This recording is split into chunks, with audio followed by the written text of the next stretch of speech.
Excellent. Okay. Here we are. Hi, everyone. I'm Michelle.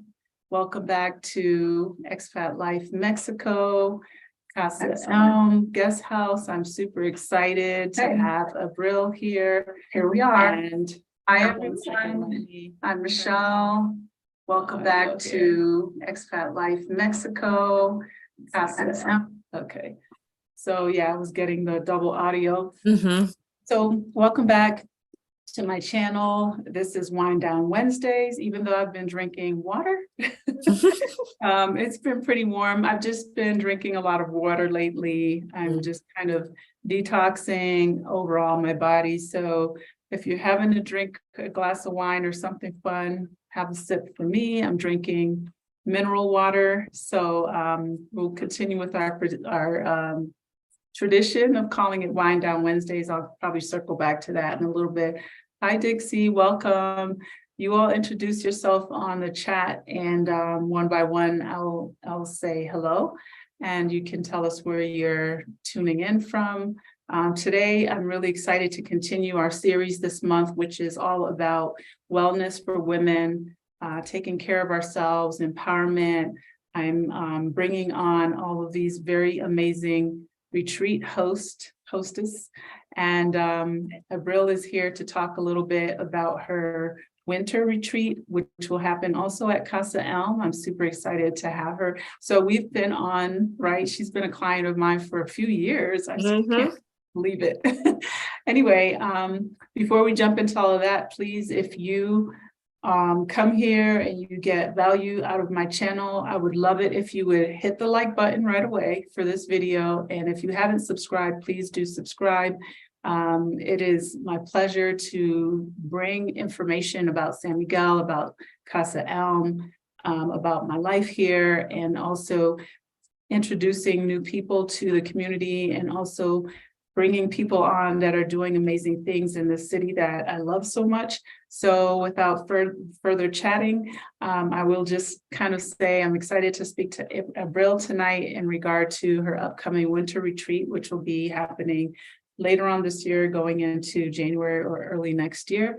And we just wanted to share her experiences working with us, part one, but also her purpose, her background, why she wants to do this, and any information that you want to share in regard to anyone that might want to sign up. Welcome, Marcia. Welcome, Cheryl. Thank you so much, you all, for being here. I appreciate my regulars. You all are awesome. Okay, I'll let you go ahead and introduce yourself. Let us know a little bit about you, where you are, kind of what led you to this place of wanting to host a retreat. Okay. All right. Well, good evening, everyone, and thank you for joining us. My name is Aprell Hamilton Taylor, or Aprell is my Spanish name, as Michelle is pronouncing it. I live in Atlanta, Georgia. I am an educator at heart. So I started out as an elementary school teacher, then a school counselor. Then I moved over into the mental health space, and now I'm moving over into the coaching space. I've always told my students that the thing that you love will attract you, and then you niche it down by the things that you want to avoid. And so within everything that I've done, there's been this through line of wanting to help people. I learned early on, though, being in the classroom all day long as an introvert, that overwhelmed me. So while I loved kids, I just couldn't be in the classroom with them all day long. And then being a school counselor was perfect because I could work with kids one-on-one. I could still do classroom guidance, but then hand them back over to their teachers. So that worked really well with my personality. Moved then over into the mental health space. I've been running my practice since a month before the pandemic. I signed my lease, stepped out on faith. I said, I'm going to try this for 6 months. If I don't succeed, then at least I tried. And so that's kind of been my pattern with all of the changes in my life. And so now moving over into the coaching space and stepping out on faith and doing what's always been in my heart. And that is, I want to be a retreat leader. Why? Because I feel like retreats are the new vacations almost, because it's getting away, slowing down, pulling away from the daily demands of life, and having the time to really be introspective, assess where am I in life? Am I on track with my goals? Are there things from my past I need to go back and finalize, close, heal from, so that I can move forward in a more direct and purposeful way? Something I like to tell people is an unexamined life, and of course I borrowed this from somebody, an unexamined life is not worth living. And when we just kind of are on automatic pilot, we look up and we find that we're, one, not where we want to be in life, and two, the stresses of life have started to take their toll on us. Another thing that happened to me, and I think a lot of times when I'm thinking about planning retreats, I want to share something that's maybe impacted my life, something I've learned even from my clients, and I see that other people are struggling with this or are wanting to grow in a certain direction. So I think all of this kind of comes together and is why I've landed here. So every stone, every step has been, leading me to something new and different. And I love to travel. Michelle alluded a little bit about, we've been working together since 2021. I had a trip all planned. My very first trip was going to San Miguel. And this was before Michelle had the house. I was going to go for Dias de los Muertos in 2021. And my son got really, really sick, had to cancel the trip. Then I was trying to go to Mexico again that following March. I called for jury duty. It was just one thing after another. Wasn't the right time.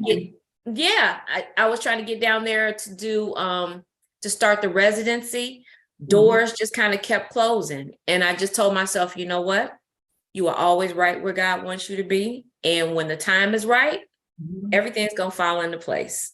So I actually spent all of last year not all of last year, but most of last year going back and forth to Panama, moved to Panama for a short period of time, got my temporary residency there, and then came back home. And I had almost given up on Mexico. But, I've told Michelle this story about when I was 9 years old. My parents took me on a trip to Mexico for 21 days, and we traveled the Yucatan Peninsula all the way down into Chiapas, and on buses, vans, planes, you name it. I got so many stories to tell about that, but that was the beginning of my love affair with Mexico. I've been to the Pacific side, the Caribbean side, so both of the coasts, but it's, for me, I can only say for me, it's the interior of the country where I think it's the richest, or, because on the coast, they get a lot of tourists, and so they like to do stuff for tourists. Right. But my time spent going to ruins and old cities and the architecture. And so that's the thing, I think, when I found and heard about San Miguel, I have been trying to get there for 3 years now, honestly. So I'm very glad to have connected. We're gonna, put our hands up and say, like, let's have all the good energy we need for you to make it this time. She's coming. I'm coming. This is it. This is it. Yes, I'm excited. So I love your journey to this place and where you've decided to take the things that you love. You tried a few, ways of kind of sharing yourself in places that you felt you could fit in, and you tweaked it, right? You tweaked it along the way. And I read your bio, which was pretty impressive.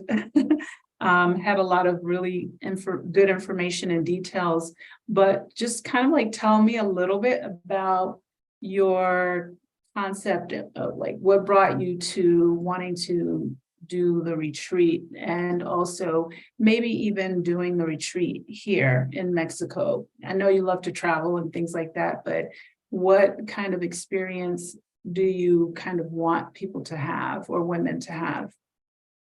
So why Mexico? Why Casa Elm? One, I love the fact that it's going to be small. Maybe sometime in the far off future, I'll run bigger retreats for, 20, 30 people.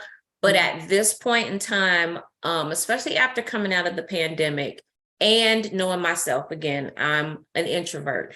And so lots and lots of people, while I can talk to anybody, go into any room, I soon fill up and need to retreat and withdraw.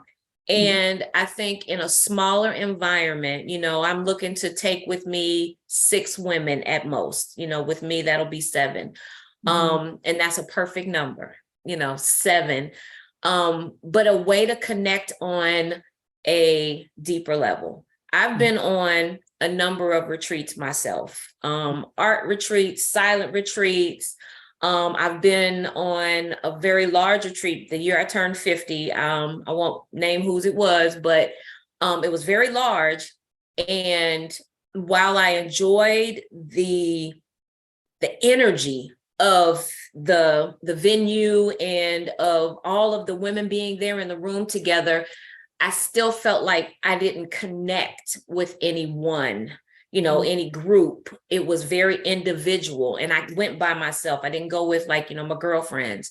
And so that feeling of being alone in a room full of people is not the environment I'm trying to create. So I do want to do something that's smaller, more intimate, and then also attempting to curate the right group of people. And when I say the right, there is no wrong, but this group and these women's experiences may be different from these women's experiences, and not to say that difference doesn't matter. I just think that there are good fits and not so good fits. And, just like if I was doing a therapy group, I would vet the people that would be coming to the group to make sure at least everybody is at the starting line for where we are trying to go. If somebody has some more work they need to do, then I would recommend that before, endeavoring to join in, because it's a community, and what I bring to it can influence the overall outcome of everyone's experiences. And so I think it's really important. I want to travel with people that,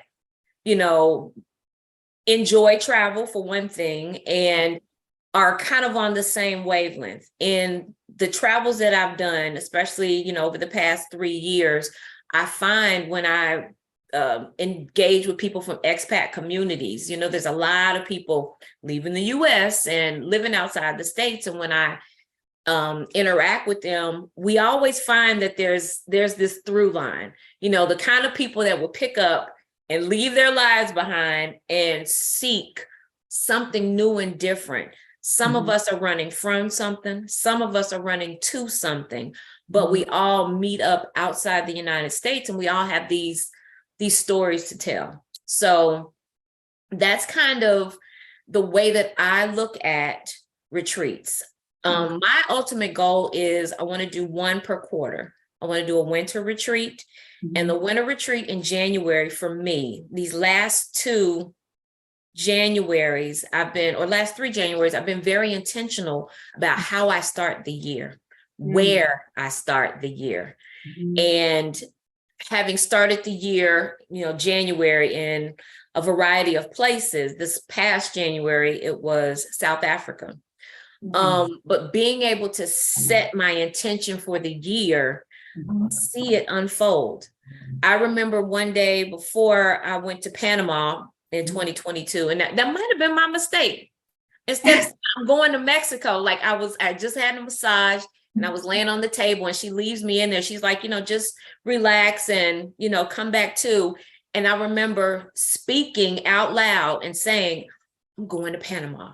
I should have said I'm going to Mexico. Sorry. That was probably the thing that derailed things, because we have to be very careful about our intentions. The words that we speak, a lot of times we are creating our reality. So long story short, I am going to Mexico. I must have said that earlier this year, because not only am I coming, I finally was able to get an appointment at a consulate, and I got my US side done for residency. And when I come and see you guys this summer, when me and my husband come this summer, I'm going to have an appointment with Sonia and hopefully get all of that taken care of. So I'm always right where God wants me to be. May not be where I want to be. I'm always right where God wants me to be. That's right. I think put the intentions out there into the Mhm. universe, and then, yeah, it comes together the way, like you said, God wants you to go down this way. Sometimes, we have to kind of be pulled back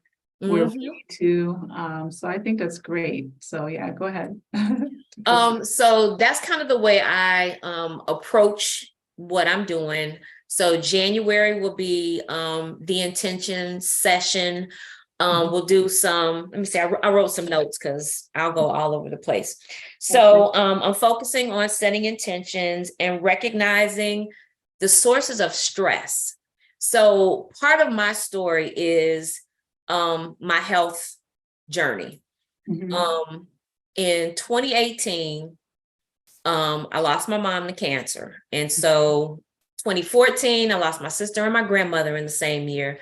Then I thought, what's going to be me and mom? We're going to rock out because, my grandmother was like 90 when she passed. My great grandmother was like 87. So I knew, I had at least another 10, 13 years with my mother. And her cancer diagnosis kind of like threw us all for a loop, floored us. Going back and forth, trying to parent and be a wife and take care of my family here in Georgia, and then flying back to Cincinnati, trying to take care of my mom. We do what we got to do in the moment. We find the energy, we find the courage, we find whatever it is to do what we need to do in the moment.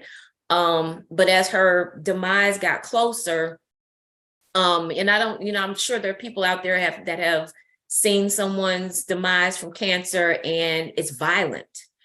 And being there to care for my mother, it took a toll on my health. I was already kind of struggling with work stress.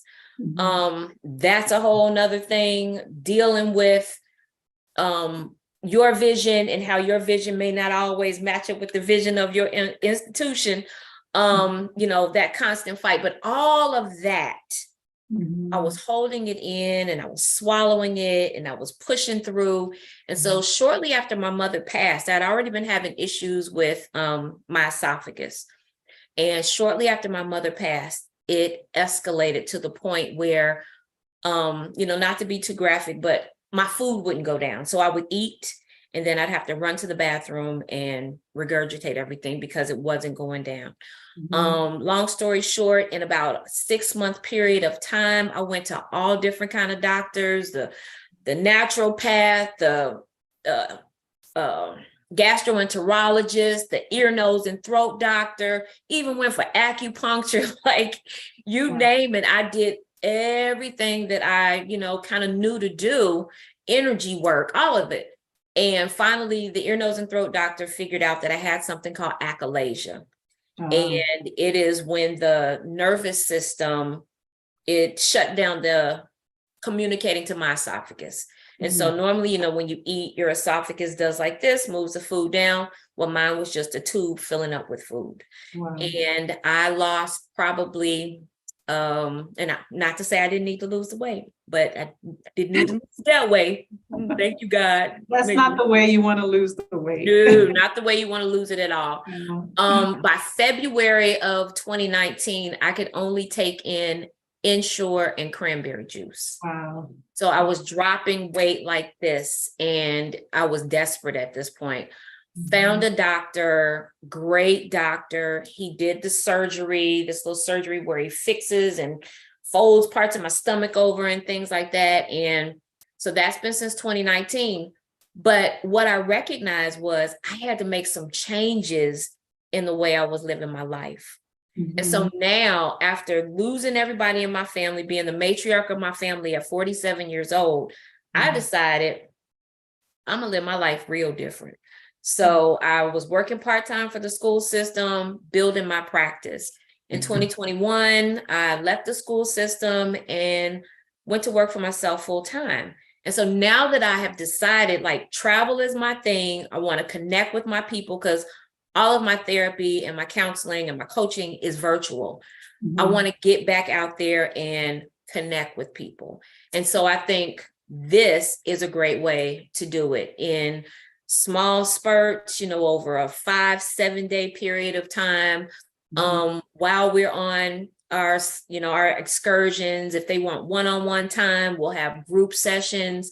Mindfulness will definitely be a part of it. I have learned so much about mindfulness, not just the actual practice of sitting and being mindful, how to bring it into everyday life and how to allow it to help you understand your thoughts, because your thoughts create your feelings and emotions, and our feelings and emotions are what involve and inform our behaviors. So if you're finding that you're behaving in a certain way over and over again, and you're like, I just can't break this habit, mindfulness helps you to slow down and in the moment say, what am I really thinking? Right. Because that subcontext that's constantly running in the back of our heads, we don't recognize how much of our lives that subconscious runs. And so practicing mindfulness in a real way, we may even do some periods of silence on the retreat, not a long period. I've done a whole weekend of silence and it was actually good, but I think, Sign me up for that. Just with the sitter, put the dog with the sitter, all the animals, and sign me up for silence, please. Yes, it actually is healing because you can quiet down everything else and really focus. I notice a lot of our communication, especially when we're in environments with new people, we're speaking out of that nervousness that, well, what do they think of me? And how do they perceive me? How am I showing up? But when we can just get quiet and not have that pressure of trying to make this other sister feel, come on, feel welcomed. Or sometimes in our own insecurities, we're sending out messages that we don't even know we're sending out. But being in silence, coupled with that mindfulness, it really helps us figure out, like, I'm good at this. I need to grow in this area. So those are kind of the premise, but then you've got some really amazing things that you offer. I was particular, like when I saw that hot air balloon, I was like, no, we're going to stay on the ground. Because Aprell don't do heights. It's beautiful. I just have to say, if anyone wanted to, you could send them off. Exactly. I was going to say that is offered. So that will be on the list of optional activities. Exactly. That you can do on your own. With my blessing. Right. But I'm really interested in is it Temazcal? Yes. Temazcal, the Mexican Temazcal. Yes, it's beautiful. It's just, I rave about, so my two favorite things, Temazcal and hot springs, and massages, jams. And, I always, even outside of the retreat setting, I always encourage the folks that come and stay with us to do something like this. It's so cleansing, the Temazcal experience. It's not a silent retreat, but it has like that portion where you're in the Temazcal. So for those who don't know, first I want to say welcome Ingrid, welcome Deborah. Thank you all for joining us. For those who don't know, it's, in English, I always say this, it just makes me cringe because they say sweat lodge and it sounds gross. Temazcal just sounds nicer, but you are in kind of the way this one is prepared and built. It's almost the shape of like an igloo. Okay. And, there's like lava rocks inside, and the whole experience is just really amazing. The father-daughter duo that owns and runs it, they're just very in tune with, energy, and their ceremony is just beautiful. It's authentic Mexican. They do even like a Mexican prayer. We have fresh herbs that you use to like cleanse your body. Mhm. It's kind of like a ritual, you're cleansing yourself before you go inside. And also each person, because you're in such a close setting, it's like you're sharing the energy once you go Mm. inside. And so the whole experience is just very beautiful.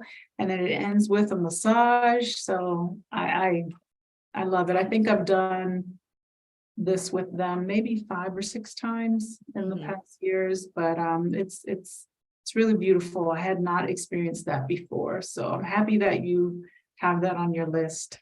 Oh, absolutely. Absolutely. Yeah, that was the first thing. I was like, we got to do this.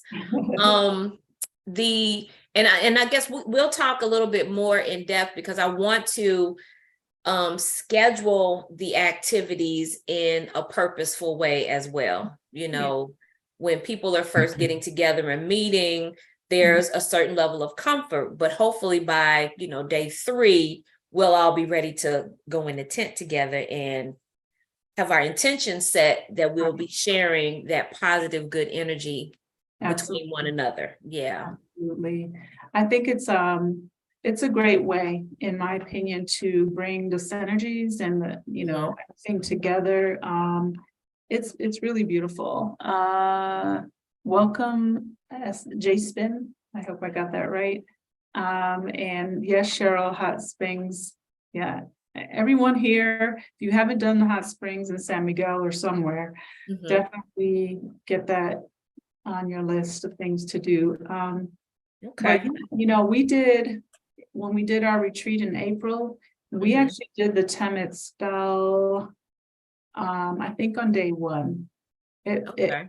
as well. So I mean, we can talk about those details, but we did it day 1 because we wanted to Do the set, cleanse. Okay. just kind of start everything with everyone kind of, because when people arrive, there's the travel, you're a little bit like, I got to come down or whatever. And this just felt like such a great way to do that, to Mhm. kind of bring us together. We had a nice morning, like brunch, and then we sat and talked. We got to know each other. We introduced ourselves, went around the table, etc. So earlier when you were mentioning, vetting the people that you're planning on inviting or bringing, or those who are going to join. We can talk a little bit about that as well. Mhm. But just kind of, giving the space so everyone can feel, like you said, a little bit more comfortable, right? Because we all are going to come with, and I say we, because I'll be there helping you as, getting stuff together, but just, there's that, who is this person, who vibes with whom, everyone Mhm. kind of ends up coming together in the end. And I can tell you that all the group things we've done, it's been really beautiful. The ladies typically start bonding right away. There's always something in common. And I Yep. think even just being here, right, taking the trip, Mhm. a lot. Mhm. That's a lot of commonality. So I think it's really going to be beautiful. And starting with, setting the intentions, I think it's also something that will just kind of get the flow going the way Mhm. you need it to.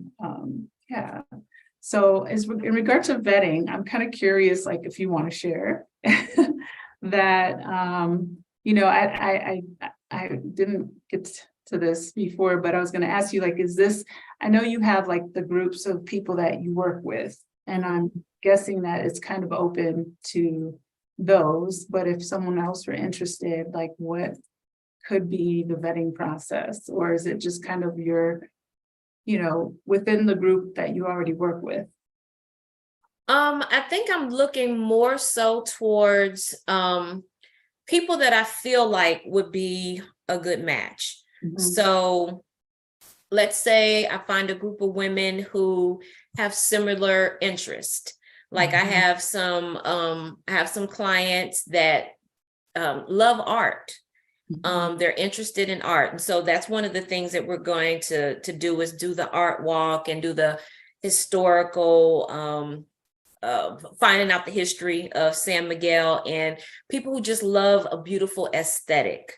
that may not be everyone. Some people may really dig music. And so finding out what are those things that you do outside of work, but then also maybe what do you do for work? Someone who maybe works with numbers and does something that's very cerebral may not enjoy being around a very gregarious and talkative person. And so just really trying to get a vibe on people's personalities, because I think we do feed off of each other's energies. And so just finding just that right fit. And do I have a formula for that? I'm going to say no. Yeah. But what I can say is that over the past year and a half, as I have continued to move through my practice and I'm starting to pivot and expand, I'm doing a lot more with couples now. But what I've noticed is I'm setting another intention, and I prayed that God would send me my tribe, people who vibe with me, because I'm not for everybody and everybody ain't for everything. And I feel like, one, I know that a lot of times we operate in a scarcity mindset, and every now and then that comes and stands on my shoulder. But then I have to remind myself that what is for me is for me. And the people that God has brought to me that are seeking, we start off working on one thing and we kind of start peeling, away the layers. And, I have some that are making so much incredible progress. They've changed jobs. They're in better jobs now. Their stress levels are lower. But just getting to know people is kind of, I don't know, I guess it's intuitive. And so, like I said, I don't really have like a formula, like a checklist. Like if they say yes to these questions and they ain't right with me. Right. I think it's really just what is the person looking for? Are they open and willing to connect? Do they have some healing that they need to do, maybe individually, to prepare them to be in that space? Right. So, and maybe somebody might reach out and say, I really want to travel with you. I want to go on some of your retreats, but, right now I'm in a tough relationship, or, I'm grieving the loss of X, Y, and Z. Then maybe we need to engage, do some work, and then I move you from the mental health side over to the coaching side. And, then we can work with each other and work in a group in a different way.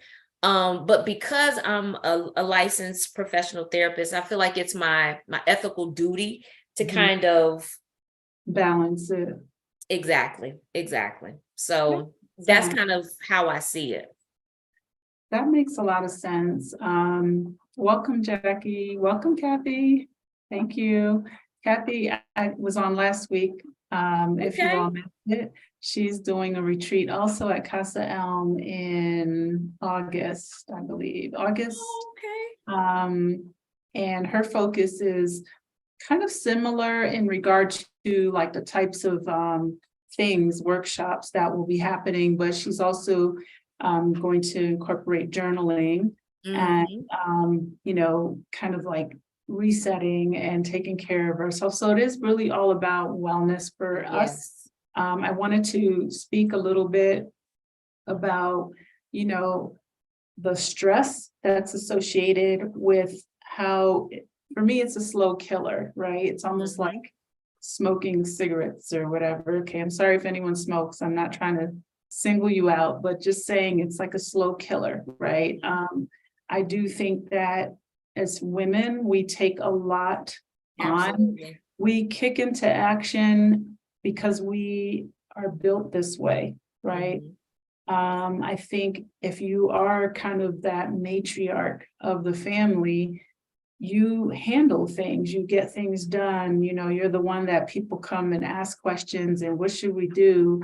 If there's a crisis, you're the one that maybe steps into it, or a lot of us as females will kind of take a lot of these things on, in addition to just our everyday things, whether it's,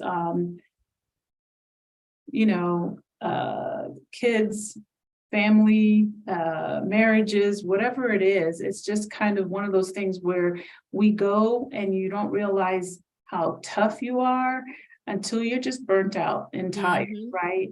So I think it's necessary to definitely stop, right? Breathe, rejuvenate, slow down. I can say that for the retreat that we did in April at Casa, which was hosted by me and my facilitators, if for anyone's here that hasn't heard of it, it's Peace Not Pieces. I was excited to have this happen for all my own reasons, but when it was time to sit down and be a participant, I did Mhm. not really realize just how much I needed to be a participant, right? Mhm. And how emotional that the experience was for me. And it was one of those moments where, we really kind of bonded. The ladies that were there, everyone felt safe and Mhm. bonded in this moment. And is the reason why I didn't share a lot of things, about it, because it's a very personal space. Exactly. And we really were respectful of that and those things and what people were expressing. But what I found interesting as a participant was that we all have stuff, right? And Mhm. sometimes we're afraid, especially it's not, this is not my best friend next to me. I don't really know that person or whatever. But when it's time for sisterhood, it comes. And I can say that it really was a beautiful week. I just felt very supported from a participant, because I'm usually running, is the house right? Did we get the food? Did we do this? And it was Mhm. just kind of nice. And I still did those things, but it was nice to kind of just be present and to participate and to work on my things, right? So I think the idea that we are kind of going down a path of having more things like this happen in our space, for me, it really is a blessing, because I do think we all need this type Mhm. of kind of refresher in our life. We need to Yeah. rejuvenate, we need to stop, let go, breathe, and just enjoy. And also, like you were saying before, be mindful, right? Be intentional about our movements and our thoughts and what's holding us back. And sometimes when you're doing your day-to-day routine, Yep. you don't always have time to think about it. And Mhm. those stressors can really build up and break you down, they really can. And they definitely cause health related issues. I've seen it. It's Yep. happened in my family, and I think it's key for us to recognize those things, and take time to breathe. Mhm. Yeah, I'm really. Yeah, absolutely. I just have to, reiterate the part about stress and it being this slow, silent kind of killer. Yes. And when we don't, like you said, pull away, stop, slow down.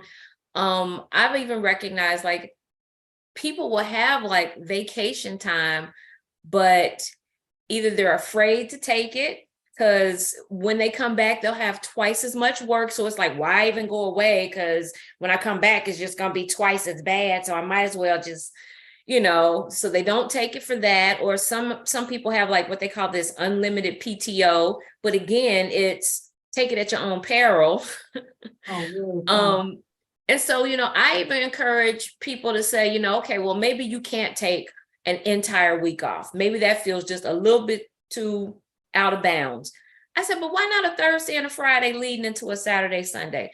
Give yourself a 4-day block of time Mhm. when you're not on anybody's schedule. You can wake up when you want to. You can luxuriate in doing what you want to do. Yeah, Because that balance is all off kilter. There's yeah, work and responsibility, and then there's leisure. And right. the leisure time, we feel like that's an option. It's absolutely not an option. Our brains need time to just recollect themselves and regenerate. And then if you're not sleeping at night, like if you're burning the night oil and then you got to jump up early in the morning, slowly but surely, those signs of burnout, because I think it starts with stress builds, and then we finally get to burnout. And burnout can show up in a variety of ways. So I think if you're able, taking a week away from, and like I said, if you're able, if you got small kids, I know that could be hard. And so I'm actually even looking to do something stateside, something a little bit more abbreviated here in Georgia for people who may not be able to drop everything and run to Mexico. But if you're able to have these experiences, I definitely think it increases your resilience. When you can stop and have that time to kind of like, it's almost like you unplug from here and then you put your charger back in and you build up your battery, and then you can run. But then when it gets depleted, you got to do it all over again. So that is why, I think vacation/retreat, however you like to spend that disconnect time, whether it's purposeful in a program where I'm growing, I'm connecting. When I come home, I'll have a list of things that I can practice and do differently. Or if you just want to go sit and mindlessly look at waves, hit the beach, whatever floats your boat. But I am firmly an advocate for recreation and leisure. Yeah, I think it's essential. I think like you said, we look at this as optional, right? Okay, so I'm going to use myself in this scenario as an example. As an entrepreneur and new to Casa Elm, a year and a half, thank God. And I'm very grateful, but I have seriously just go. It doesn't matter the day, doesn't matter the time. I'm constantly going. I do this. So for anyone out there, please hit the like button and subscribe. Because it's kind of almost just it helps with acknowledging and marketing my business and stuff like that. But it's still it's a part of the process. But what I wanted to say about that is, it's also a state of mind, right? It's not that I don't know, I'm not going to speak for other people's jobs, right? But it's not that you can't stop. It's just kind of, I think the way I work is I have so much to do. I just got to keep going. I got to keep plugging through. I got to whatever. And then I worry because, I'm like, oh, got to get this done. And not so much worry about how much I have to do when I come back from vacation, but more so just kind of like keeping, I guess the same thing, keeping up, just keep going. Okay, what else can I? So I just want to say that in December, which feels like oh so long ago, I really wanted to get away for the holidays, more or less, with my child. I was, when I tell you, hell bent on going on the train. I was getting on the train. I don't care if I had to hang off the side, getting on the train. So we did a train ride that was all the way in North Mexico and started in a part of the state of Chihuahua. And it was a long process to get there. It was like a 20-something hour bus ride, 2 buses to get there. And we got there. But the point is I remember getting on the bus and just having all these okay, we're going to be gone for 10 days and this and that. I have stuff to do. And within a day or so, I didn't even care. I was like, I'm not worried about anything. I'll check in when I can. I'll check my emails when I can. I have a little bit of help, but the point is simply that when you decide to release these feelings of obligation to whatever it is, y'all are good. Because if it was me in an office, a corporate job, peace out. When it's your own thing, it's different. But exactly, of course, again, I'm not telling you guys you don't have, the importance of working in a job. Clearly, that's really something. But I haven't worked in corporate since 2000, so over 23 years ago. And I was always taking all of my time the places that let me buy vacation time, I would buy vacation time and I was gone. I was not loyal to those corporate jobs. And I had some good ones, but I was very good about taking my time off because I always felt like I'm working real hard and it's not my thing. That's probably why I'm doing my own thing, and I have since, more or less. So the point simply is that even in as an entrepreneur with kind of a very tiny, staff, one extra person, the point simply is that I was really able to just recognize that I was experiencing burnout, right? Because I was going from the year before nonstop, just go, do 7 days a week. And I still am doing that, but I do stop, and I'm very cautious now about what I do, the social engagements that happen. There are a lot of really amazing people that come and they're like, can we get together? Can we do this? And I'm always saying, no, I can get together in a group setting. We're going to do this on this day. And it's not because I don't want to, it's just really time is essential. And I know that I need to rest. And I recognize that I need to get more sleep, and I need to relax more. I need to get up in the morning and do my exercise, go do my walking, my meditation and everything, so I can just keep plugging through, because at the end of the day is when everything feels like it's just crashing down. Yeah. But when I wake up in the morning, I feel fine, because like you got the whole day ahead of you, and then as the sun goes down, you're like, oh, I didn't get this done. I didn't get this done. But you recognize the stress, that level of stress, and that, and I'm like, I've never been a person who could not get a good night's sleep naturally. And so when I feel that that's not happening, I know, okay, I need to get to bed earlier, and I need to let go and just whatever. So the point simply is that we have to do these things, right? We're middle age, we're getting older. We have to be very mindful of all of the things that we kind of let go on every day in our lives. It's really important to take, like you said, a 4-day weekend, 3-day weekend, or even a full day, and cut it all, turn it off. There's that do not disturb button. I use it a lot on my phone. I'm like, this is my focus for today, not the phone. I'll get back to people when I get a chance. So it's just to be mindful of these things, and also resetting when you need to reset, because yes, stress is really a slow health killer. Deterioration of your mind brings on all kinds of illnesses that you may not even associate with stress, but a lot of it starts there. Yeah. And you know what I've found is a lot of times we live in a certain state for so long, we normalize feeling that way.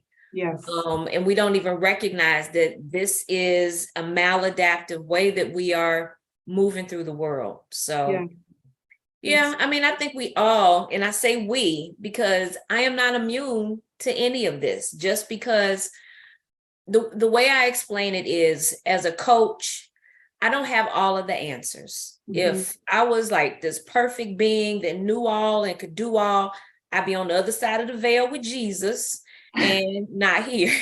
Right. So, but the way I see it is, I've had this set of experiences, and along this path, I may be a little bit further along the path than someone else. And so I'm able to come back and say, hey, let me show you this over here. Have you looked at this from this standpoint? Because I firmly believe everybody has their own answers. Sometimes those answers are hard answers and we don't want to see them. But when we're able to change our perspective and take the emotion out of what the reality is, then we can really deal with things from a different cognitive kind of way, as opposed to a emotional way. But just really being able to, I guess, recognize what the signs are. So that was something else I had on my list. I was saying, as we were talking about stress, recognizing what are your own warning signs. You know, everybody's is going to look different. Everybody has different coping skills. Some are healthy coping skills, like getting out of the house, going to take a quick walk. It doesn't even have to be a power walk. You don't have to break a sweat, but a mindful walk where you watch when the wind slightly moves the leaves, or you hear this bird over here is chirping versus that bird over there, or you hear the dogs barking somewhere in the distance. A mindful walk can sometimes, when you come back in and you sit back down to that work, like you see things you couldn't figure out 5 minutes ago or 10 minutes ago, because all of this was just like, yeah. So, just taking the time to figure out, how do I cope best with stress? A lot of times we go to drinking, I just need a little wine to wind down. Not to say there's anything wrong with it, but if you recognize that that is your go-to answer all the time, then recognizing what stress is doing to you. Or if it's overeating, and not just overeating, like you sit down and you ate way too much. Like for me, mine is sweets. Like that is my kryptonite. Love me some, and I don't mean like cakes and cookies, because I like them too. Like I don't discriminate. Candy, like you name it. And so I recognize that is my coping. And so now I'm very mindful. When I go in the store, I may buy something small just to satiate that, but I can't buy a whole box of stuff because I'm not gonna save that for a week. I'm eating that tonight. So, but just recognizing what are your triggers, and then how do you either deal with it in a healthy coping way, or what are some of your more maladaptive coping mechanisms, and figuring out how to fix it. I try to drink a lot of water. I love pumpkin seeds and sunflower seeds. And so in lieu of popping candy in my mouth, a lot of times I'm eating pumpkin seeds or sunflower seeds. So figuring that thing out, because what happens also is that a lot of us, especially Black women, we are more weathered than we realize. Living in our environment, not just the health environment, like here in the States, trying to figure out what's got GMOs in it, what doesn't, clean water, clean air, just environmental threats to our wellness. Then there's the racial and the mental health dynamic of, wherever it is that we live and what we go through. So there's just all of these factors that impact us. And that was another reason why, I'm looking at alternating. I'm going to do trips to Mexico and then trips to Panama. Two very different environments, both Spanish speaking, and I don't speak a lick of Spanish. Can you believe that? But there's something about I just love the culture. So I need to learn some Spanish. So if I got anybody out there that's fluent and want to teach you girls some Spanish, I appreciate it. But coming back to Mexico, I want to make this a yearly thing, where we come, and I would love it if I could really get 7, like me and 6 other women, to have that perfect number, because 7 shows up in my life a lot. So I think that's the fact that you got 7 beds there in the house. I don't think that was by accident. So, just looking forward to doing this, on a yearly basis, bringing a group of women. Maybe if the women I get to come love it so much, they'll make it a yearly pilgrimage. Who knows? Come on down. We'll be here. So no, I think it's beautiful. And I love, the direction. I love that each of us as hosts kind of, we're bringing our own experiences, our own backgrounds, whatever it is. I feel like there's always someone who needs that, right? No matter what category or your direction, there's going to be that right fit of individuals who will say, you know what, I identify with this. I identify with what this is about. And I think that this is fantastic. We spent a lot of time talking about stress and some of the comments. I agree with all of you ladies. I just wanted to welcome Kim and Yolanda, hi, and Deborah, if I didn't do that already, and Robin.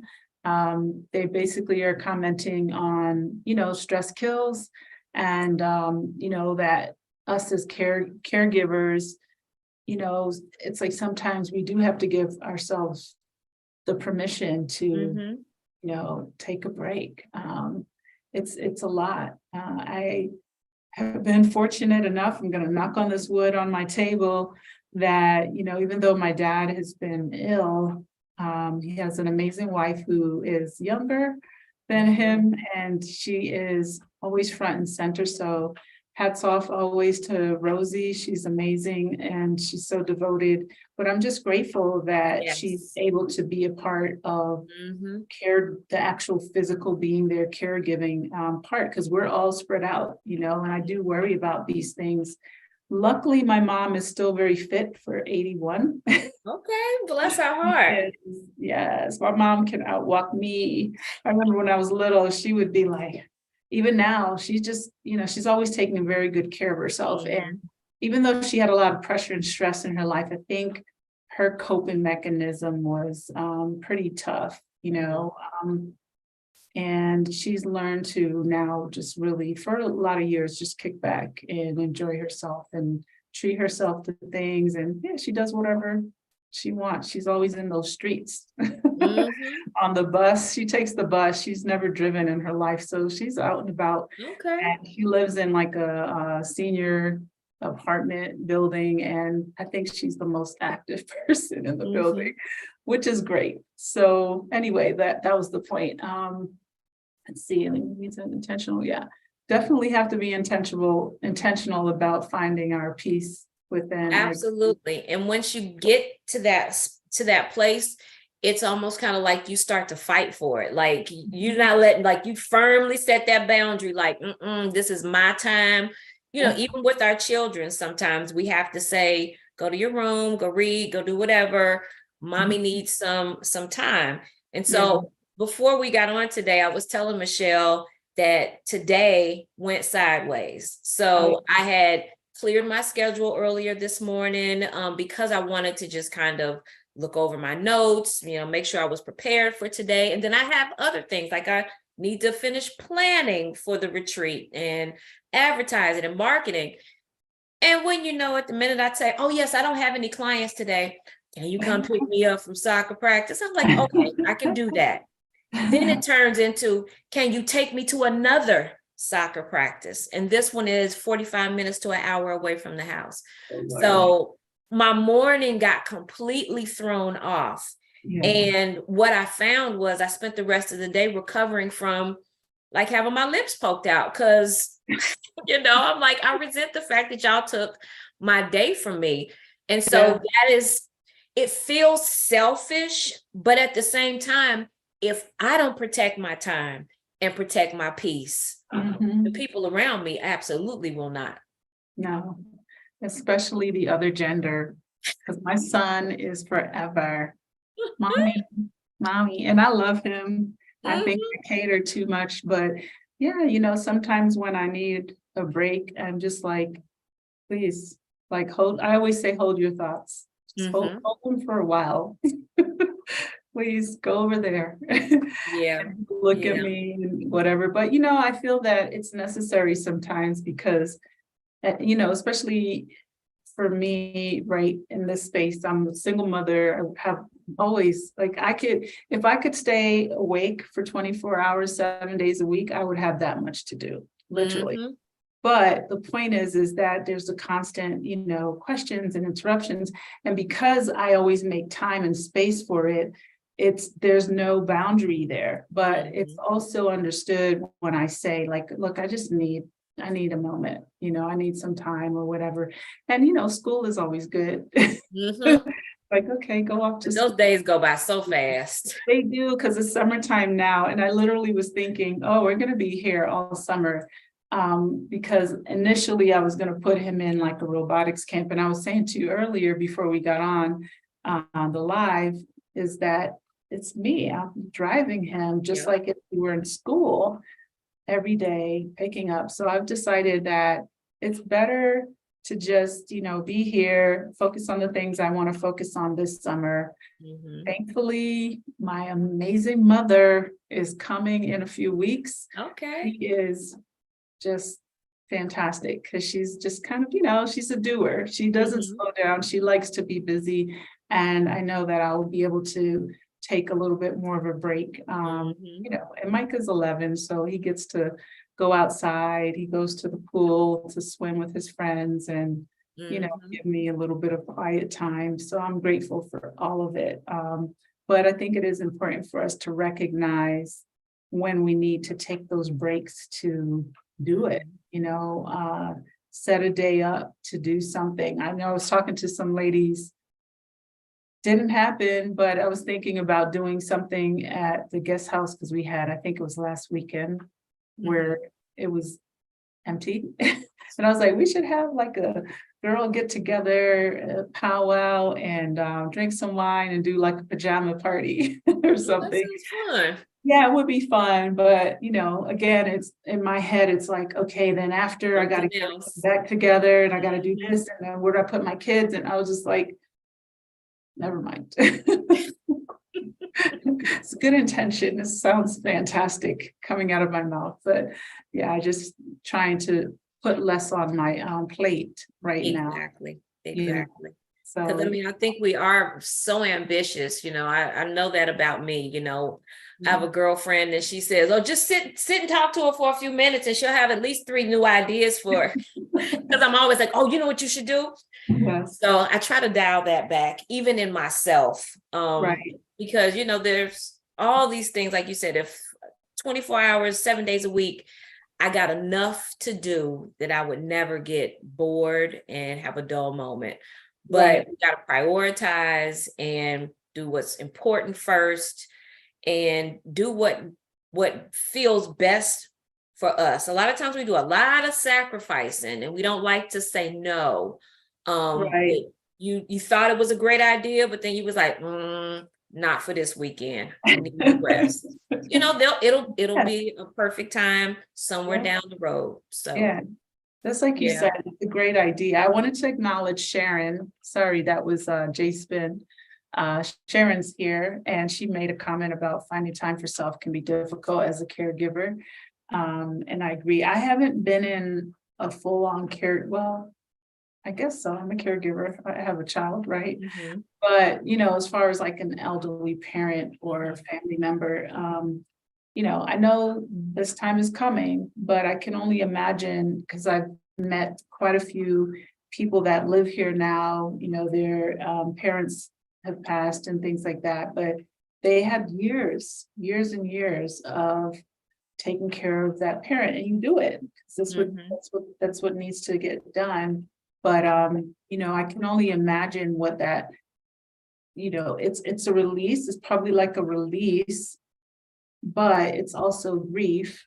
But it's also kind of like you almost don't recognize yourself yet. Maybe, you know, you need time to just kind of be like, okay, I really am grieving, but I also am like, I don't know what to do with myself. You know, it's kind of, yeah, I can only imagine, because even, and this isn't quite a great comparison, but I remember last year, because it's always kind of been Micah and myself, you know, there was a brief time where I was married and things like that, but I spent a lot of time still living with just us here in Mexico and in Florida. And then, you know, the few years that I was living together was like COVID, which was really messy and stressful. But the point is that I've always had Micah here and I love it. Like, I am not that parent who's like, oh, go somewhere with somebody. No, I've always been like, no, this is my responsibility. I want to make sure he's okay, he's safe, blah.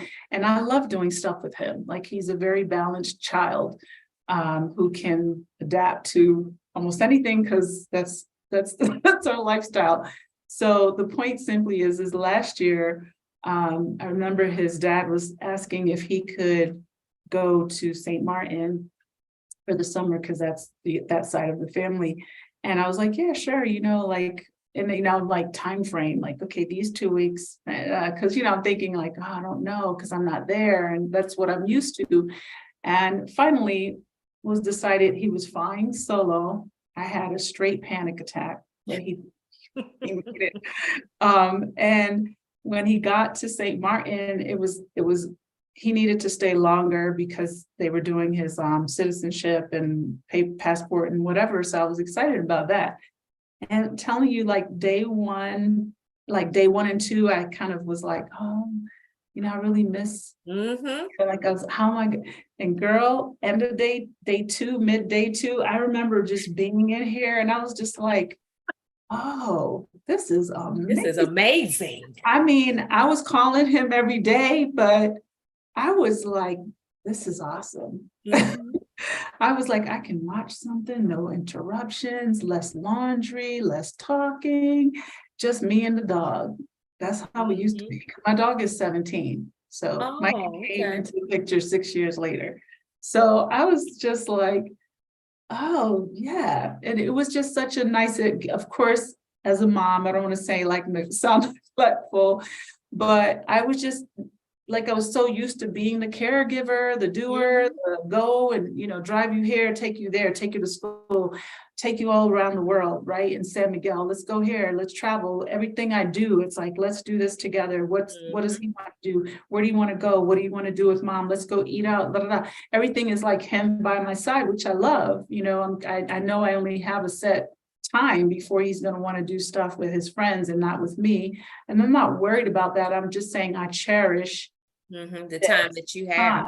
Right. I really cherish it. However, it was really interesting because I had never really thought of him spending a summer somewhere else. And I really wasn't comfortable with it. And then I got really comfortable in 48 hours. It was so awesome. I was like, where are you going this year? I know that's right. As you were telling it and describing the time frame, I was telling somebody earlier today, when my oldest, who's 26 now, I was a single mom for 10 years. It was just he and I. And my very first solo trip to Mexico wasn't so solo. It was he and I. And we went to Playa del Carmen. But when he was small, I moved from Ohio back to Georgia after I finished grad school. And so it would be, me and him all the time, except for if Nana could watch him. And when I sent him back that spring to stay with my mom and dad, like I remember going to church that morning and like Sunday school, we used to have Saturday school, and crying. And they was like, what's wrong with you? I'm like, because Joey gone. They were like, girl, if you don't go out and go have some fun. And in a few days, I was like, oh yeah, I could go out at night. Like go to the karaoke bar. I could go to the open mic, and I had the best time. But there was this like guilt feeling like, oh, I'm a bad mother. I'm excited because my child is away. No, I'm excited because I get a space to figure out who I am becoming. That's the thing. We lose ourselves when we're wives and mothers or caregivers. A lot of times we lose ourselves. And so being, again, intentional about who am I now? I look back over all of these experiences and they all have played a role in who I am now and who do I want to become. Because if you don't have it set in your sights and you just keep on walking, like any path will get you to nowhere. But if you can focus on, I want to, in 5 years, I want to have this, this, and this, or I want to be doing this, this, and this, then you start to set daily, weekly, quarterly, yearly goals to move in that direction. So, even when you are, it's just you and your child, a lot of times you lose sight of that because it's, what are we doing today? And a lot of that kind of planning. What are you going to do this summer? I want to keep you busy. Are you reading your books? And, because it's what we do, it's part of our role, but we also have to remember we owe it to ourselves to continue to show ourselves that same level of interest, care, concern, guidance, all that kind of good stuff. Yes, I have to say amen to that because I think it's easy to get caught up, especially if you, don't necessarily have someone helping to caregive to you, right?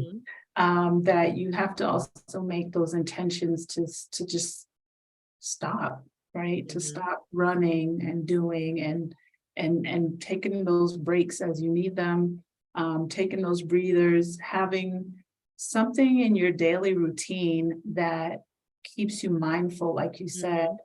It's not always just about whatever it is, if it's, I like reading, I'm going to read for this much a day. Or I like to nap. I don't personally like napping, but saying if you're a napper. I do. Yes. Sign Right. me up. Just saying, okay, you know what? I'm going to take a nap. For me, I love being outdoors. I love walking in the morning, not in the heat, in the morning time. And as you were saying earlier, I love all the noises nature has to give me. I am just like, give me the birds, give me the barking dogs. I can hear sometimes the sheep, the cows sometimes around, whatever animal is out there. As long as they're not in my house, I'm fine with that. I have 2 bunny rabbits. I love getting up in the morning. I play with them and I'm always like, oh, they're so soft. They're so beautiful. Things like this. It's just like a routine. I get outside, I clear my head, I listen to some meditation music or whatever.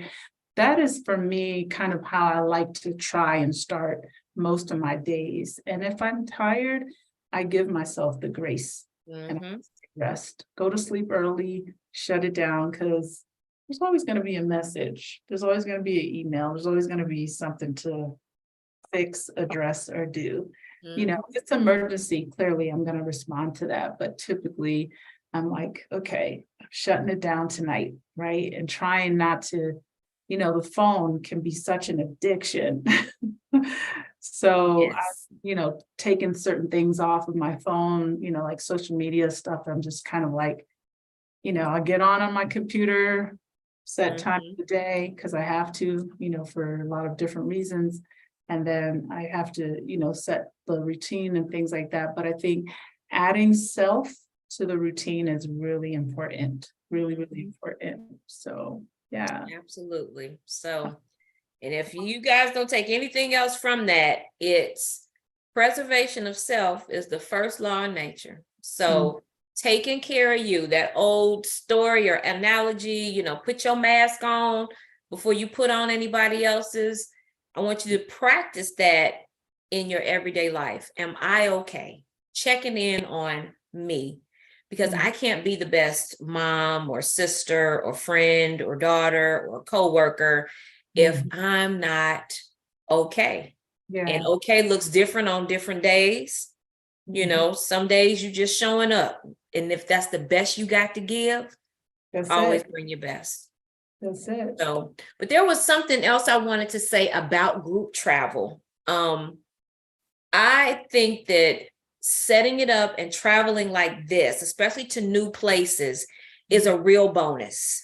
The very first time my husband, my son, and I went to Panama, didn't know anybody, had no connections. And I figured it out. Like I got around, we got where we needed to go.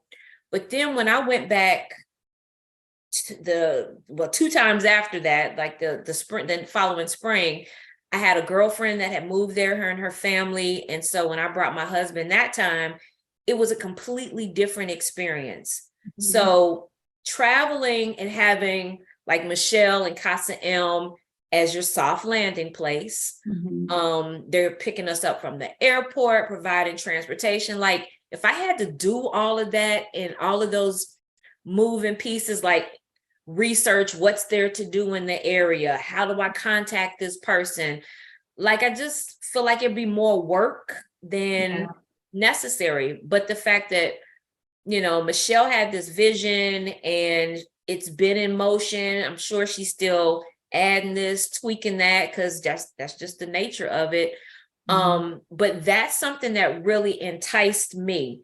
My husband and I are coming in the end of July. She offered this summer vacation little package. And so we're taking her up on that because one, I want to make the trip before my retreat participants. I want to experience the flight. We were flying Delta at first. Man, Delta and them prices. So we canceled them and I found some better flights on United, but it also works out better because United's layover happens in, I think it's Houston. I think we fly from here to Houston then we go from Houston straight into Querétaro. And my husband is going to have to come back by himself, and his Spanish is as good as mine, if not worse. And so I was nervous about him flying back through Mexico City by himself and transitioning back. And so this is just, a little travel tip or whatever. If that's an issue for you, check out United. You fly back in. So you got a direct flight from a U.S. airport into Querétaro without having to switch planes in Mexico City. So I think that is an extra bonus that so many of the little things I think are thought of and taken care of. And it really takes the guesswork out of it for the retreat leader. Yeah, absolutely. Before I jump in responding directly, I just want to say welcome to Monica. And she said she lives in Mazatlan, stressless, lost weight, walking daily by the beach, no anxiety. She said, I hit the US and oh no, I felt the stress and anxiety. I think we all do. I mean, I don't know. I think some of it is just things that we might have experienced when we lived there. I know I felt that way, and I'll talk a little bit more about that in a bit, but I wanted to comment on, how, well, I'll finish that thought first before I talk about the process of us working together and bringing individuals, even if you're just, I want to take a break with my friends, my girlfriends or something. We definitely create a soft landing experience where, you can come and it's kind of already set up for you. We help with the arrangements for the shuttle. There's someone that's full-time living at Casa.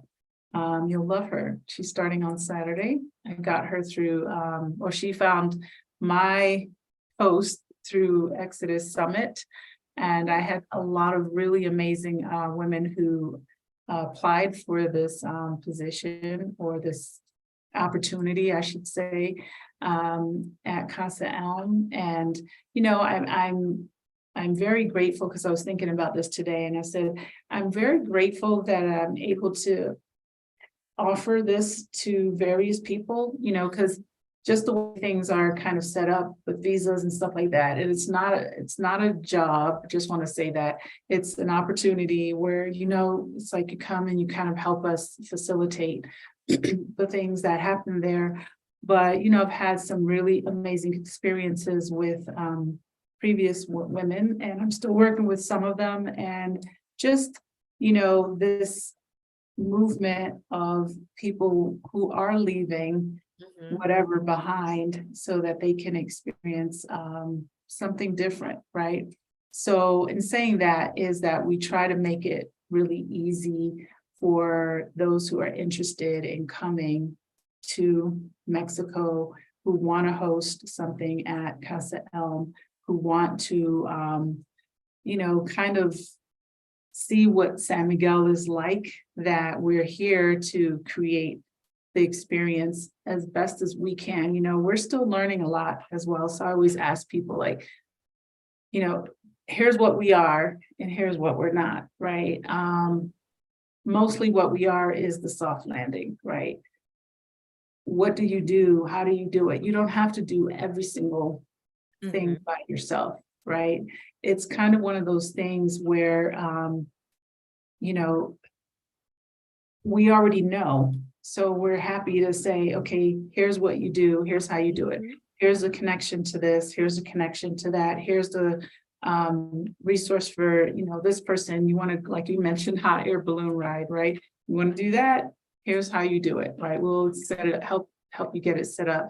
Here's where you need to be. We create like the connections. Really, I think that's one of my strong points and purposes, to continue connecting. I've always kind of felt like I fell into this category somehow, connect.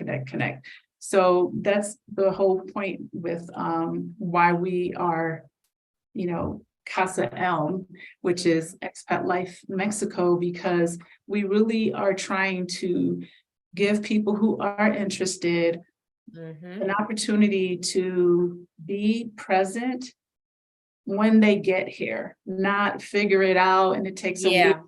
And because some people aren't that outgoing. I've had some very introverted people that came and, stayed with us, participated in our relocation experience, and they're really amazing, right? But it was kind of one of those things where I recognized maybe it would have been a lot harder for them to see themselves in this place if this wasn't here. So I'm very grateful.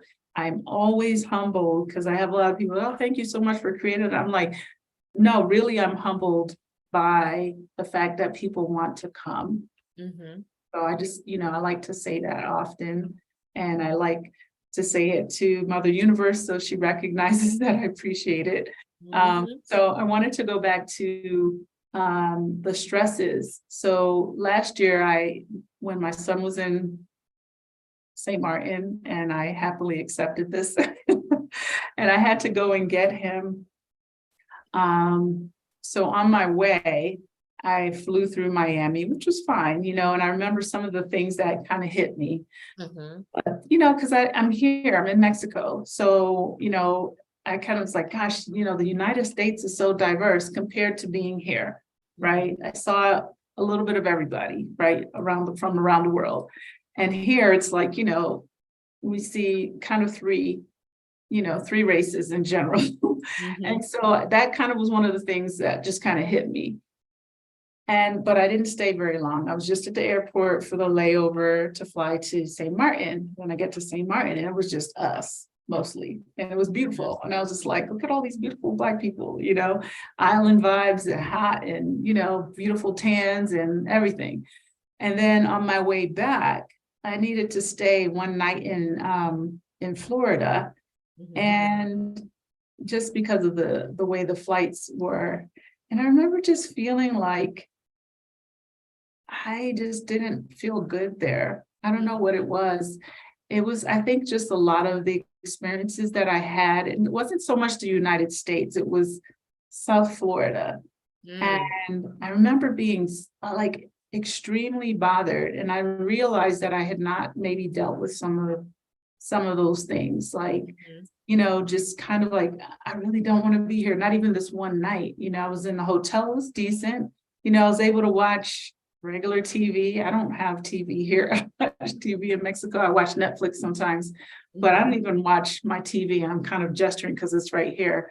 But I remember the next morning when I got on the flight, I just felt like I was just, like, I just felt like I don't need to be there anymore. And it's just interesting how it just sort of hit me. It wasn't like I was dwelling on anything. It just hit me that I wasn't happy there. I wasn't happy in this place. And oftentimes people ask me, oh, well, do you visit the US often?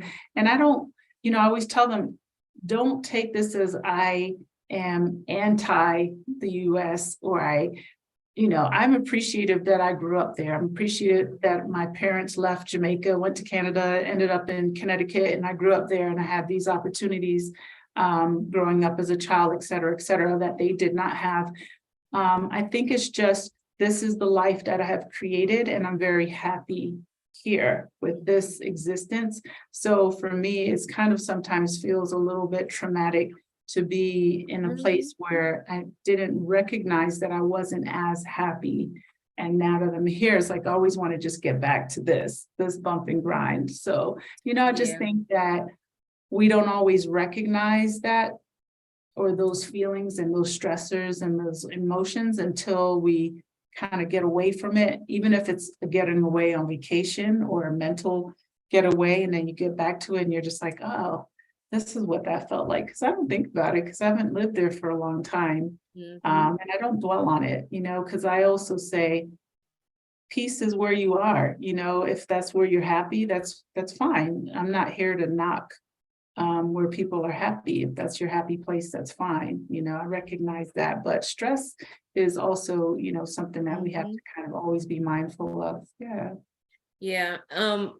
I just got back from Panama. Me and a girlfriend went down for 10 days and did a little traveling down there. And I actually put a post on Facebook of both of us with our faces real dry, and I put it in black and white, like, Yeah. this the vibe when we coming home. Oh. Because I mean, she and her family lived down there for a year and a half, and some circumstances happened. They had to come back home, and my son decided he didn't want to go to international school in Panama after his mama done made connections and hustled and got a job, got a whole job in another country for him. And he was like, yeah, mama, I want to play soccer up here in the States. I was like, all right, I surrender. I give up. Yeah. But I noticed when I am there, like I live there in my own apartment by myself in the city. I never was afraid at night. If I wanted to run out to the store at 8:30 down the block, like that was like, I wasn't like telling the guards, okay, I'm gonna be gone for 5 minutes. If I ain't back, look for me. Like, I just went out and lived my life. I get in a car, I drive places. And it wasn't until I came back here that all of those, I don't know, all of that stuff to be aware of came back. And, and I'm the mother of Black boys. And there's that, I'm the wife of a Black man. And so living in this constant environment of, I know it happens. I just pray it don't happen to nobody I know. Yeah. That piece right there is the hardest, I think, for any and all of us to reckon with. Those of us with the strongest resolve and the greatest faith. Yeah. All I can do is pray for them and ask, God's covering over them. But that piece, I think, it's not so much that I hate the United States. This is where I was born, and my grandmama and grandpapa and my great grandmother, like all the way back until we can figure out, whose plantation was on who and who worked where. But I am firmly, American by birth and heritage. But at the same time, I still don't feel like I'm home when I'm here. So yeah. I think again, home is where you want to be, right? I mean, I say this a lot about living in Mexico because, like my dad, I love my dad, thank God he's also still alive and breathing. And he's always been such a great sounding board. He's also very just, he's a great counselor. He's a minister. So he always has like really sound, balanced advice. When I get fiery, he's just like, come on down off the ledge, I'll be like, nah, whatever. And the point is that he always asked me, I think less now than initially, but are you happy in Mexico? Why Mexico? There's all the, he associates quality of life with the benefits that we can have access to in the US and things like this. But over the years, he's come down and he's just like, it's really nice. I really like it and I enjoy myself and things like that. And one of the things that has come up several times in discussions for me, but also me along with other people, and I've heard other people say things like this, is, okay, so growing up, I was surrounded by my previous generation relatives, my dad and everyone. So they're all Jamaican, right? They all struggle. They all had struggle life, right? And they got out and they moved to Canada. So that's where I was born. So I feel like we are first generation living in the United States, right? So this is late 60s, going into the 70s and things like that. Even then, still the struggle continue because it's like you're coming from struggle life and then you're going to a place where, the opportunities exist, but where do I fit in? Right. What's, let's say status, but what do I do, right? They weren't coming with college degrees. They were coming with, I got out. I got out. My dad was on the police force and his father was concerned about him being a police in Jamaica, very dangerous at the time, still is probably. I don't want to spread rumors, but I'm just saying that was his experience back in the 60s. So he left at a very young age and he moved to Canada. And so the point of saying all of that is that when I got older and we were able to go to Jamaica, I mean, I'd been when I was little, and then I didn't go until I was in my early 20s. And I remember just wanting to connect, right, with my roots. And, growing up, my parents weren't very Jamaican, right? So I felt like we missed out. They were very proper, we call them uptown Jamaicans, right? I was going to say, no, they were Jamaican because, I'm married one. So yes, go to church all day. Well, yeah, that part, but they didn't really speak patois. I didn't really hear that until like some of our relatives came and they lived with us and things like this. So, it was like when I got a little bit into, I could go out to a club and hear reggae music. And I was just like, what? We never heard this in our household. We heard Amazing Grace every day, and that's it. Nothing wrong with Amazing Grace, but I was just like, here's our roots and here are our cultural, associations and things. So, long story short, when we went to Jamaica, I just really wanted to connect so badly with my cousins and the people I didn't really know, and I just remember getting there and still feeling very much like an outsider, right? So I didn't quite necessarily fit in where I grew up in Connecticut, meaning there weren't a lot of Caribbean, there are now, but there weren't a lot of Caribbean people around me. I think the most that I was around Caribbean folks was when I went to Toronto, because they still do Carabana in the summers. And, I was around my cousins and my aunts and uncles because they all migrated to Canada and they stayed there. My parents decided to go to Connecticut. So the point is that along the way, there were several times when I wanted to make those connections with things that felt familiar to me, or I wanted to connect deeper to my Jamaican roots, right? I still claim being Jamaican. I love the food. I love Jamaica. I haven't been for a long time. I love, you could put me in the craziest dance hall setting and I'm comfortable. I'm fine. But when I went, I still felt like an outsider. And then just moving here and traveling, I realized that we are pretty displaced because of the history of being slaves and everything. We're a very displaced race. And although we want sometimes to connect to the things, whether someone takes an ancestry test and they're like, oh, I'm going to go to this country, that doesn't mean you're going to be fully accepted in those spaces. That part. So I think home is where you feel accepted and where you feel comfortable, wherever that is for you, right? It's where you are right now, listening to this, that's fine. There's nothing wrong with that. But I think it's kind of, accepting that it doesn't have to look a particular way. It's what makes you feel. And so for me, I always say I love coming back here because it does feel like home. Is it home forever? I don't know, because I get itchy. I'm like, I want to go somewhere else. I want to see something. Try something else on. Yeah, it's not even so much moving. I think it's just I like to travel as well. And, having a child, I kind of limit as much, everything I'm doing is kind of like has to think about, okay, where are we going? Is it safe for both of us? Blah, blah, blah.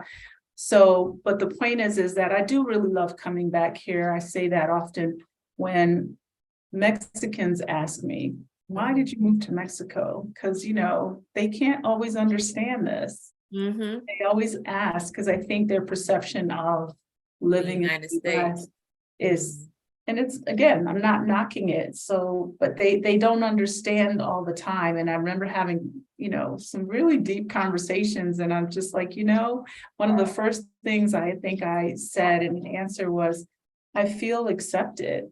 I feel very received and comfortable here and safe. believe it or not, contrary Yeah, to popular. that was my impression years ago, back in 2004. And like I said, it was me and my 7-year-old, and hopped on a plane. The driver, when we finally got there, couldn't find our accommodations. And so he drove us around till we found a room for the night. And I remember it must have been about 11 o'clock. And we had been traveling since maybe 5 a.m. that morning, because we were flying standby back then. And we finally got somewhere to just stay for the night. And he was kind of like sleep on the van. And when we finally got up to the room, I remember he started crying. And they lost our luggage. And he started crying. And I said, baby, what's wrong? He said, Mommy, I've never been this far away from home.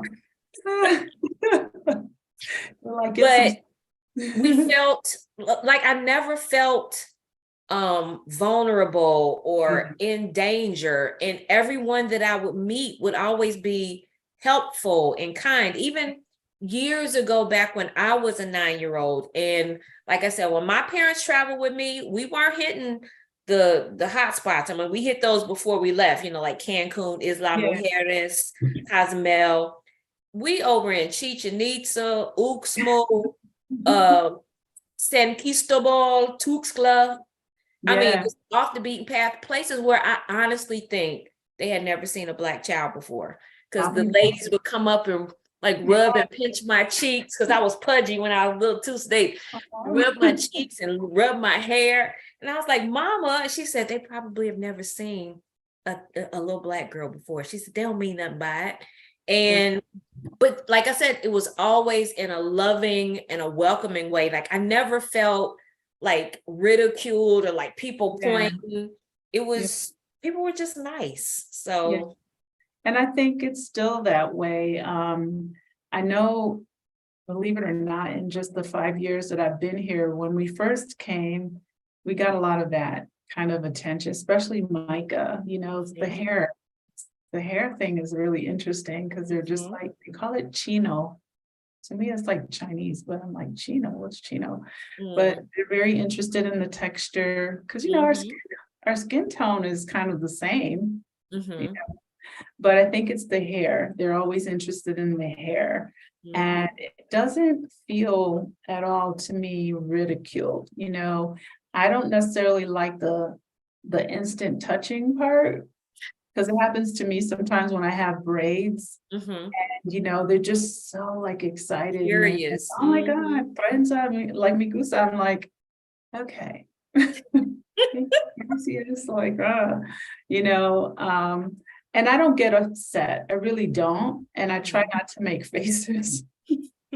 But I do back up, because it's my personal space. It's not, it's like, if anyone comes, I'm just kind of like, okay, thank you, gracias. But it's interesting because you are still being received, not being looked at strange or weird or anything like that. So I think it's really a beautiful culture, and I really do appreciate just the way people are. I really am grateful for it. I would say for the most part, being especially here in San Miguel, there's just a lot of warmth, and I really miss it when I'm not here. I really miss it, because I realize that I make a lot more eye contact with people here. I say when I'm walking, because there are lots of people out walking their dogs, running, whatever, in the morning. And I would say almost every local person, even sometimes they're across the street, they speak like, buen dia, buenos dias, and they wave. And I'm like, hey, and it's just nice to have that exchange. And when it doesn't happen, I'm like, pray for you. Because it's usually not a Mexican. Yeah, it's like, I'm grateful. Bad connection. We'll try you again next time. I'm grateful. We just kind of rub off. We got to rub off on them. That's all. Yeah, I'm grateful for it. I really am. I think it has a lot more benefits than I expected. I really didn't come expecting to have warm and fuzzy on a regular, because I come from New England. We're not warm and fuzzy up there. True. We don't see each other up there. It's a mind your business kind of culture. So mind your business. Yeah. So, but yeah, let's see. Someone made a comment, and then we can start to wrap it up. Things lived through in the US for 70. Yes, I know, Monica. Well, so just like if you want to, I don't know, do you want to share how to get in contact with you if anyone is interested? I know you kind of have your group kind of set on the folks that you work with, but if someone did want to work with you, do you want to? Oh, share? absolutely. Okay. Absolutely. Yeah. I sent out the save the date to my my contacts, but I let them know that I would be opening it up. So Okay. space is limited. And so Okay. if you think this is really something you want to pursue, you can reach out to me. My coaching business is orrwellness.com. That's my website. The retreats website is actually still being built. I have a meeting with my web people on Friday, so I hope to have that up and running. But if you need to contact me before I have the retreats page done, it's ORR, which stands for Oluwajimi, which is a mouthful, so that's why I abbreviated it. But Oluwajimi is Yoruba, and it means God gave it to me. Okay, And so I'm going to type it in the chat. okay, yeah, ORR Wellness.com. Okay. That's my website. So O as in Oscar, R Roger, Wellness. Okay. .com. .com. Excellent. Okay, and I'll also, for anyone watching this on the replay, I'll put the details with your bio. So if anyone wants to reach out to you, they can find you there. Absolutely. On your orrwellness.com, can they, is there a contact? Contact, yes. There is a contact page, so you can fill out the contact page. It'll shoot me an email. I'll reach out. So yes, if you're interested in the retreat, like I said, I'll have all the details up as soon as I get my page built. But in the meantime, if you're interested, you can reach out. And then also if you're interested in working one-on-one coaching, I also, like I said, I am a licensed professional therapist. So if you live in the state of Georgia, so let me make that distinction. If you are wanting to engage in therapy services, you have to be domiciled in the state of Georgia, which is where I am licensed. But my coaching clients can be anywhere. So if you are in the States, outside the States, wherever you are, if you're interested in doing some wellness and some health coaching, then I can work with you regardless of where you live. And they can reach you on the same website for that as well. My therapy practice is season4changecounseling.com. Okay, season, like as in 4 season? Season number 4, the number 4, change okay, got it. counseling.com. So .com. Okay. All right. season4changecounseling.com. So there you all have it. No, this has been amazing. And I'm really excited to have you come to San Miguel finally. Finally, y'all just don't know how this put me through changes. Like I actually got like anxiety because I couldn't get this together. And then when I finally just said, you know what? I am right where God wants me to be. And for some reason, God closed the door to Mexico, opened the door to Panama. I had an amazing time in Panama. Now I've got that piece done. This is the year. And it was a complete fluke. My husband had a trip to Vegas. I was like, oh, I think I'll go with you. And then the Lord dropped in my spirit, check the consulate there and see if you can get an appointment. And I have tried everything to get an appointment here in Atlanta. Nothing. Wow. I emailed the lady. She was like, yeah, sure, we got time. And boom, boom, boom, went there, did my interview. And she was like, okay. And gave it right to me. So now when I come in July, I'm staying so I can get the other half of it done. And so now I will have residency in Panama and Mexico. Oh, I'm so happy for you. I'm happy for that, especially to finally get to meet you in person. Yes, I'm so excited. So often over these past few years. And definitely we're always grateful to host anyone who is about wellness. We have a lot of really cool things. I'm actually going to speak next week to Yolanda and Shalisa. They participated in our Peace Not Pieces retreat back in April. So next week, Wednesday live, will be with our participants. And, we'll get to talk about that experience. We also have another one scheduled September 26th through, I think, October 3rd. Actually meeting with a really amazing person who is a wine sommelier. And she has put together a very interesting concept to do a wine, literature, and music and art experience here. She lives in Miami. So there's a lot of really interesting things we're trying to bring. And also just, bring more awareness to San Miguel for people of color. I say people of color because we're starting to grow here in this particular circle.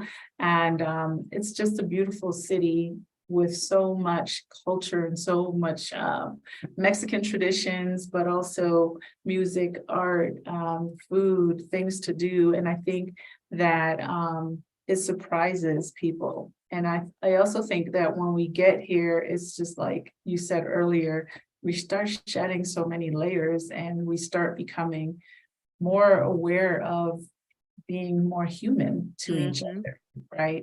And I love that. I love that about this city. So for those who don't know, I have a guest house, Casa Elm, casaelm.com. You can go there and see what experiences that we have, what we're offering for you to come down and be a part of. We are really like kind of kid glove about it, but at the same time, we do want you to get out there and experience life here, depending on what it is. We do kind of encourage people to get out there and enjoy and to take it on, with and without the group setting, whatever it is that you prefer. And I also wanted to say this because this is happening this coming Saturday. So if you happen to watch this between tonight, the 21st of June, and Saturday, the 24th of June, we have a Black Music Month concert. And I'm super duper excited to be a part of that. I'm not singing, but I'm one of the organizers. It was actually Dr. Jackie Copeland's idea. It's soul fusion, I believe, with Danielle, Dr. Jackie, who self-produced her own album, and Jesse, he's a singer. Let's see who else. Steffi, she is Afro-Colombiano. And let's see, Danielle and Sybil English already sings here. Went to rehearsal today. I was just videotaping, so I'm gonna upload that video, I hope tonight. That's my goal. It was amazing. I felt like I was at church. It was so beautiful. So we're very excited to just kind of, like some of these individuals have performed at other venues, but this was put together by, I call us the people. So we have people coming from Puerto Vallarta to support us. We're super excited. And we're just excited to have something like this where it allows us to educate, not just about the music, because I think a lot of people listen to our music, especially here in Mexico, but to also talk about the history behind where some of this music comes from, and also to showcase that it's not just from the United States, right? Having people who are going to sing, like I said, Steffi, she's Afro-Colombiana, she's going to sing also her, music, Latin music, but also even island music and things like that. So we're excited. So if you do happen to, be in San Miguel this weekend, you can find more about that on my channel. You can find out a little bit more how to purchase tickets, which are really, really affordable. It's a live band, it's a live concert, and it's going to be at a restaurant just a little bit outside of town, but we're excited to have that happen this Saturday, the 24th from 3 to 7. So that's it. Sounds Subscribe. like y'all are always having something fun and interesting going on there. We just doing too much over here. Yeah, Uh-uh. that's why I said I have to stay home sometimes and just like get back in my space. I'm kind of introverted too. I love being home. I really like to be home. But I also like bringing people together. And when I have the group opportunity, I don't need to be in like, hey, how you doing? I say hi to everyone, but I just, I like to Like step back and let them. Yeah, and just kind of be like grateful about the experience that's happening and unfolding and how people feel like happy and satisfied and almost kind of again that relief of, oh, I really love this. I really like this space. And I feel the way they feel because that's how I felt when I first got here. It's kind of like newness, right? That this is amazing, So I'm very, very happy about all of the fun things that we're, being a part or that we're a part of, but also the newness that other people are experiencing as well. Yeah. So yeah, welcome, Kathy. No, I'm sorry, Kay Bates, Miss Kay Bates. I just see the K. Anyway, we're wrapping it up. Okay. Well, I want to say hi to all of my friends that I sent this out to, and I said, if you got time, check it out. So I can't see the chat from my side. So if I invited you, thank you so much for coming. Please remember to like and subscribe because I want to support Michelle. Thank you. All right, April, I do so appreciate you again. I'm looking forward to getting to meet you in person and for us to help you with your journey to creating safe, amazing spaces for us to unwind and rejuvenate. So if you're interested in any of the upcoming events, you can go back and see what's available, what we talked about this month. And also next week, join us when we'll talk to Yolanda and Shalisa about our April retreat and their experience and just kind of the lineup. And also Kathy last week, Kathy Hampton, and she spoke a lot extensively about her Wellside retreat, which is coming up in a few months. So everything's here. Anything you need healing wise, check in. All right. Have a good night, everyone. Thank you.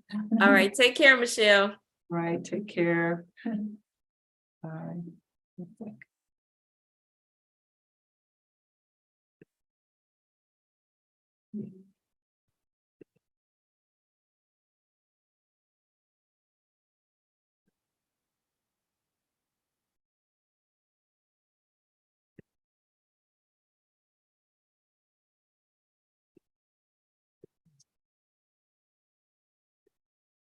Mm-hmm.